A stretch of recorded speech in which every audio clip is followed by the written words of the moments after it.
Let's talk about a feeling I think we all know. That weird, modern anxiety, that deep down fear of being seen as just average, unoriginal. Or to use the word of the day, basic.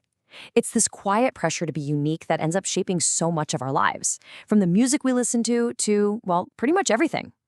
And you really see this come to a head every single year with Spotify Wrapped. This quote from YouTuber Shan Spear just perfectly captures that feeling, right? It's supposed to be this fun little recap of your year in music. But for so many of us, it turns into this moment of absolute panic. Is my taste going to be cool enough? Is it unique? Or is it going to reveal to the world that, yeah, I spent 65,000 minutes listening to Taylor Swift and I am, in fact, fundamentally basic? It's become this bizarre annual test for how special we think we are. And that really gets to the core of it, doesn't it? What is so scary about liking things that a lot of other people like? Why do we feel this huge pressure to build a personality that's different from everyone else's? And, this isn't just about your music taste. It's a question that digs really deep into how we see ourselves and what we think our value is in the world today. What's pretty wild is that this feeling, this fear, actually has a name: coinophobia. Now, it's not something a doctor would diagnose you with. It's a term from the Dictionary of Obscure Sorrows, and it just perfectly describes this anxiety that so many of us feel. It's that nagging voice in your head that an average life is a wasted life, a life without any real meaning or impact. And that feeling is what's driving so much of our culture right now. Okay, so here's our game plan for this explainer. First, we're going to dig into that fear of being average. Then we'll look at where the word basic even came from. After that, we'll talk about how uniqueness gets sold back to us and how people are starting to push back against that basic label. Then we've got this amazing story about finding art in a totally ordinary life before we wrap it all up by talking about the illusion of being unique. All right, let's jump right into part one, the fear of being average. We've put a name to it: coinophobia. So now let's get into what that actually looks like and how it pops up in our day-to-day lives. So coinophobia isn't just some vague idea. It has very real effects on people. According to psychologist Amy Marshall, it shows up as this nonstop grind. It's that little voice telling you that any moment you're not working towards some huge, life-changing goal is a moment wasted. And that leads to this inability to just relax, this constant self-criticism where nothing you do ever feels good enough, and inevitably, complete and total burnout. Your entire sense of who you are gets all tangled up with how productive you are, with this legacy you feel like you have to build. And, of course, social media is like pouring gasoline on this fire. You open up your phone and you're hit with this endless, perfectly curated highlight reel of everybody else's life. It creates this powerful illusion that everyone is doing more, seeing more, and living these incredible, meaningful lives, while you're just, being normal. It completely warps our sense of reality and just cranks the pressure to perform uniqueness up to 11. So if coinophobia is the underlying fear, then the word basic has become one of its favorite weapons. And that brings us to section 2. We're going to trace the surprisingly dark history of this word and see how it went from being a really nasty misogynistic insult to, well, an aesthetic. To really get this term, you have to look at how it evolved. Shan Spear's research points out that basic bitch really blew up around 2009, and it wasn't a lighthearted joke. It was a harsh insult used to put women down based on their class, their habits, and their sexuality. Then, over the next few years, it started to change. The really sharp edges got sanded down a bit, and it just became shorthand for a specific kind of mainstream femininity. You know the list: pumpkin spice lattes, Uggs, and yeah, Taylor Swift. Now, it is so important to understand just how toxic the roots of this term are. This is a direct quote from one of the viral videos that made the phrase famous back in 2009. It's not just an insult about someone's taste in coffee, it is drenched in victim blaming and some deep, ugly misogyny. And knowing where it came from is crucial because it shows that judging someone for being basic was never really about unoriginality. It was about controlling and belittling women. And all this fear of being labeled basic, well, it creates a perfect business opportunity. That takes us to section 3, where we're going to look at the irony of how our desire to be different, to push against the mainstream, gets neatly packaged and sold right back to us.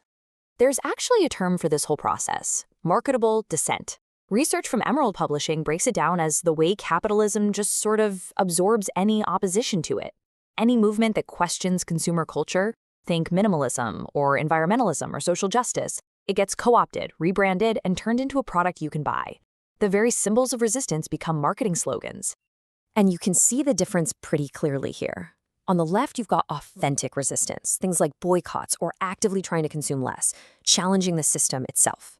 But marketable dissent, on the right, just takes the look of that resistance and sells it.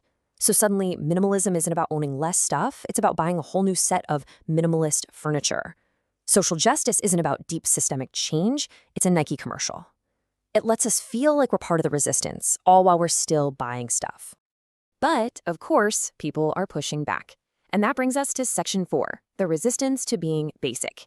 This is where we see how people, especially women, started to fight back against the shame of it all by just taking the word and owning it. This quote from writer Daisy Buchanan in The Guardian just sums up the whole mood perfectly. It's this really powerful act of defiance. It's like, instead of scrambling to prove how unique your tastes are, you just admit it. Yeah, I love that thing that everyone else loves. Because, popular things are often popular for a good reason. They're fun. It's a total rejection of the idea that things women tend to like are somehow less smart or less worthy. So, pushing back against the mainstream is one way to go. But what about just embracing the ordinary? That brings us to Section 5, and this is such a cool story about finding art in everyday life. It's a case study of an artist who discovered his most powerful story not by making up some dramatic struggle, but by digging into the truth of his own average life. This is the big question that artist Jonathan Chun asked in his university project, which was a whole hip-hop album called The Average Life of Chun. He was wrestling with this exact feeling. In a genre like hip-hop that is so often built on stories of struggle and overcoming the odds, he was worried that his comfortable middle-class upbringing meant he didn't have anything important to say. Did he even have a real story? So here's how his journey went. At first, he tried to create this whole fictional story about a character dealing with all this heavy drama. But it just felt wrong. It felt inauthentic. He couldn't connect with a struggle that wasn't his. Then, his mentor asked him a simple but game-changing question. Are you actually passionate about this story? And that was it. That led to his epiphany. What if the most genuine, the most radical thing he could do was tell the story of his own, supposedly boring life? And these lyrics just capture that internal battle perfectly. This is from his first track, Average, and he literally puts that voice of self-doubt right into the song. That's the voice of conophobia right there. It's the culture telling him that his story, coming from a regular middle-class town, just isn't valid.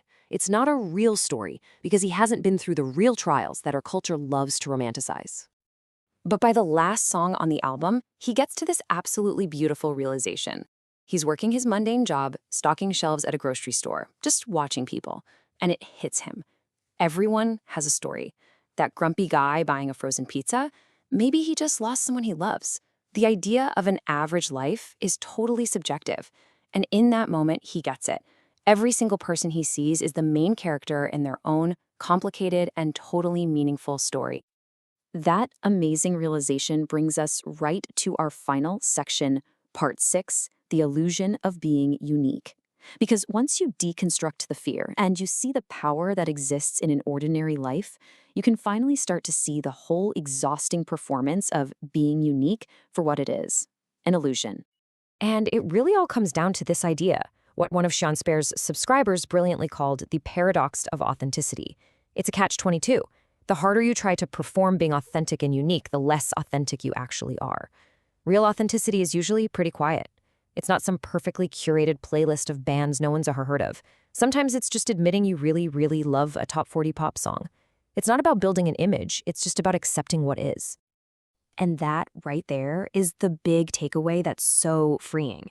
This pressure to define yourself by your tastes, whether they're basic or unique, is a total trap. You don't have to be a special snowflake, and you don't have to fit neatly into a mainstream box. You can be both. You can love some obscure foreign film and the latest superhero movie. You can be contradictory and messy and complex, or you can be perfectly average. None of it actually defines your worth. The only thing you really have to do is just exist. So, that leaves us with this one last question to think about. We've seen that this desperate chase to be unique is usually just an act, and the label basic is a cultural weapon with some pretty ugly origins. So if both ends of the spectrum are just traps, what's left? What does it actually mean to strip away all those labels and just be? That feels like the real story worth figuring out.